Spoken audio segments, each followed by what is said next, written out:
Working at a finance company, one day I was called by my boss, Tom. A secondment. That's right. Well, go do your best.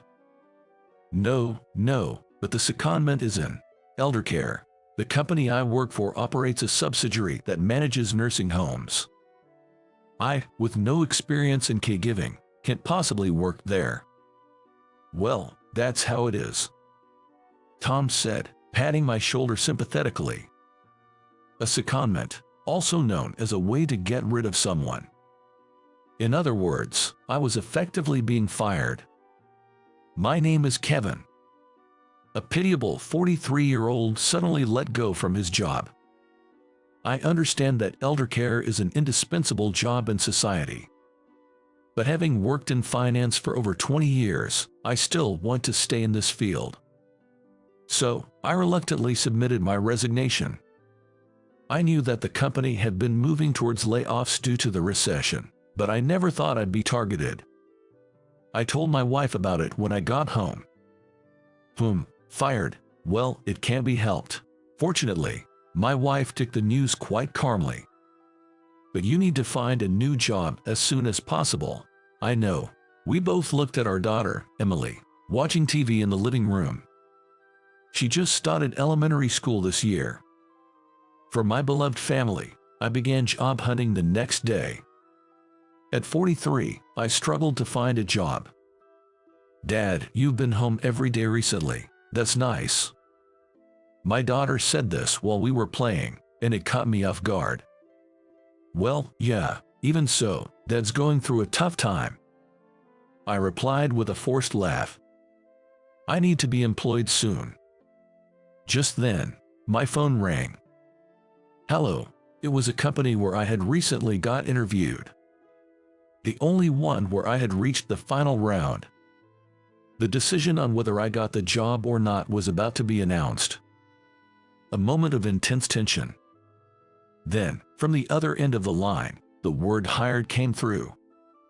Finally, I was no longer unemployment. When I told my wife, she said, "Congratulations. Oh, what a relief. Looks like I start next week." Oh, is that so? Let's celebrate on your first day of work then. At that moment, Emily, holding her toy, raised her arms in joy and said, "A celebration, yay," making us both laugh.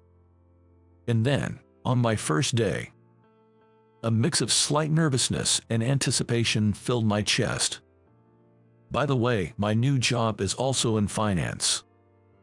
I worked at a fairly large corporation before. Despite my age, my experience there led to my hiring. As I entered the company, the receptionist greeted me. "Let me show you around," she said, leading me to my new boss, named Jake.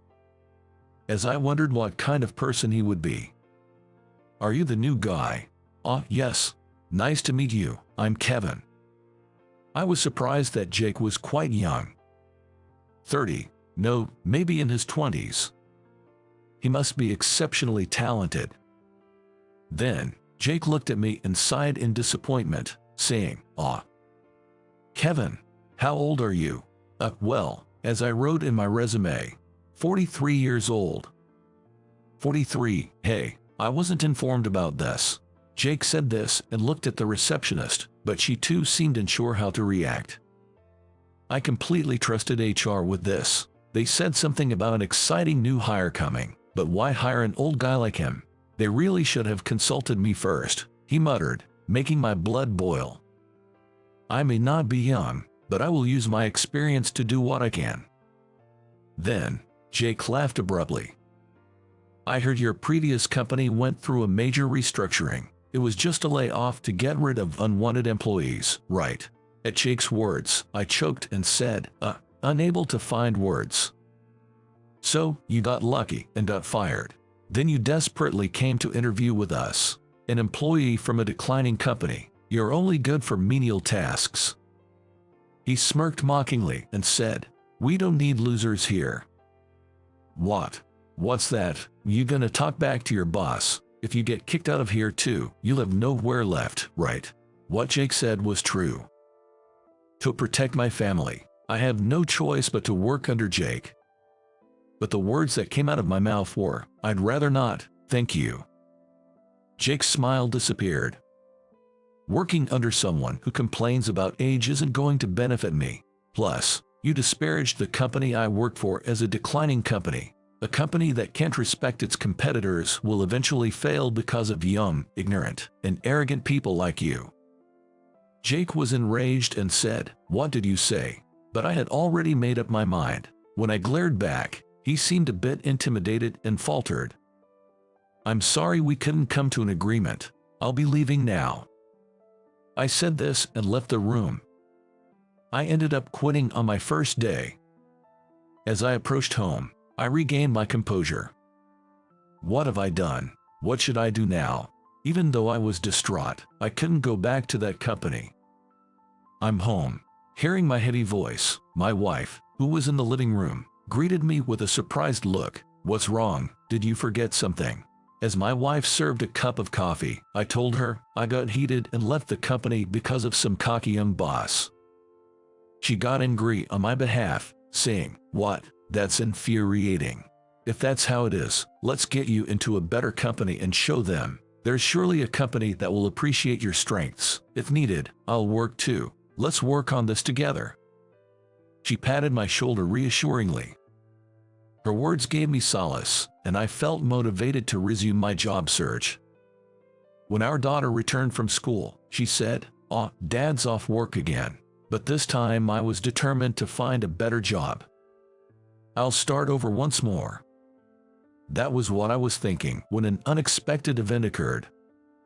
That evening, while relaxing with my family after dinner, the doorbell rang at an unusual time.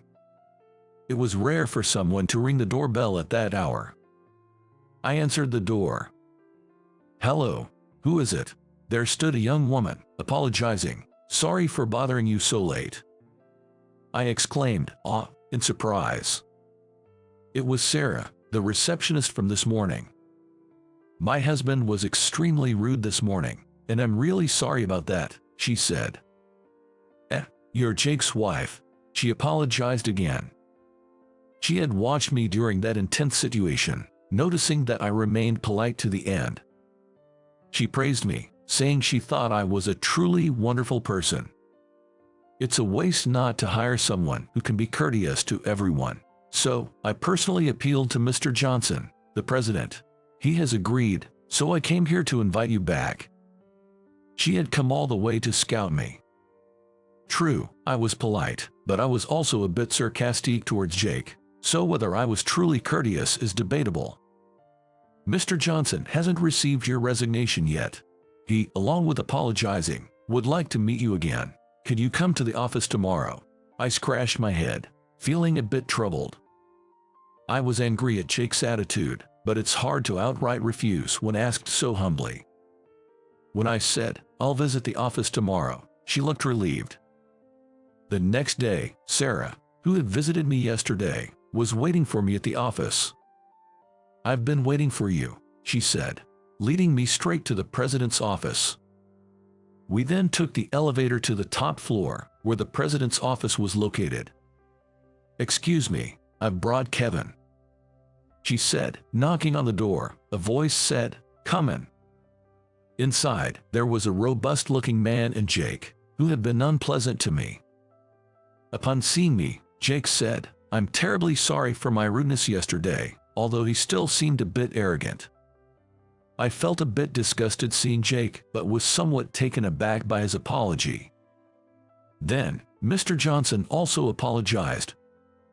"I'm really sorry for what my son did," he said, to which I responded with surprise. Your son?" I looked back and forth between Mr. Johnson and Jake. They did resemble each other. Come to think of it, Emily had mentioned that she personally persuaded Mr. Johnson to keep me at the company. Being his daughter-in-law might have made it easier for her to convince him. Then Jake was asked to leave, and I remained with Mr. Johnson and Emily. That son of mine has always been too presumptuous, but he's still my beloved child. I wanted him to do well in this company," Mr. Johnson said, sighing with concern. Apparently, Jake, despite being capable, was impulsive and often acted alone. leading to discontent and resignations of talented people. Ideally, managers should have reprimanded him, but given he was the president's son, it was difficult for anyone to speak up, allowing his behavior to go unchecked. Mr. Johnson was considering how to deal with his son when he heard from Sarah that someone sternly reprimanded his son. "That was me yesterday. You told my son he was just a young man living on pride without knowing the world." Frankly, I was surprised, even impressed. What my son lacks is advice from a senior who, despite having family and sudden unemployment, stands up again. "Kevin, would you please join our company and teach the younger generation what it means to be a professional? And could you strictly guide my son too?" Mr. Johnson asked me, leaving me flustered. I glanced at Sarah, who also said, "Please stop my husband if he gets out of hand." "Okay, I'll do my best." In the end, I decided to stay. I then joined the same department as Jake. Immediately, Jake's recklessness began. "That's why I told you to pass this project." He was mercilessly angry at a junior, wielding a rolled-up paper like a baton. Other managers pretended not to see. Indeed, it was a hostile atmosphere. Sorry. As the junior apologized, Jake raised the paper to hit again, but I stopped him. "Jake, this is too much." What is it, Kevin?" "From my experience, that project won't pass. It's better to move on quickly. Isn't that what we should teach our juniors?" At my words, Jake seemed dissatisfied and muttered, "Umph," but he unrolled the paper he had been holding. "It kind of feels like I feel like a teacher guiding a mischievous kid." "All right, let's move on to the next, Jake."